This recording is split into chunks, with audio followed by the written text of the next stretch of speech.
अतिथिगण, गुरुजनों, सज्जनों और मेरे प्रिय सहपाठियों, अस्सलामु अलैकुम। आज मैं आप सभी विद्यार्थी अनुशासन पर चर्चा करेंगे, क्योंकि आज के युग में अति आवश्यक है।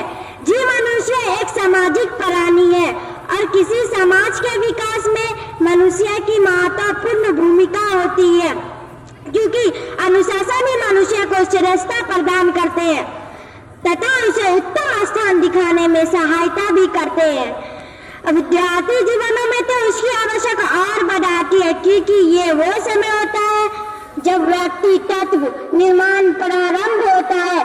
कोई भी विद्यार्थी अनुशासन के समझे बिना सफलता प्राप्त नहीं कर सकते, क्योंकि अनुशासन में रहने वाले हर विद्यार्थी परिश्रमी होते हैं और इनके यही गुण धीरे धीरे एक नई पहचान दिखलाती है।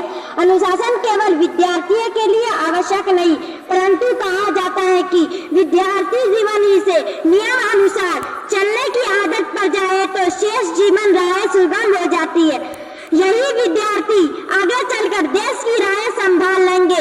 कल इनके कंधों पर देश की निर्माण की जिम्मेदारी आएगी। अतः आवश्यक है कि मैं अपनी सहपाठियों से अनुरोध करूंगी कि आप अपने जिम्मेदारियों का निर्वाह धैर्य और साहस के साथ करें। मैं इसी बात के साथ अपनी शेर के साथ अपनी वाणी को विराम देती हूँ। अनुशासन का पालन करना कड़वा होता है। अनुशासन का पालन करना कड़वा होता है। अनुशासन का पालन करने के बाद मिलने वाला फल मीठा होता है।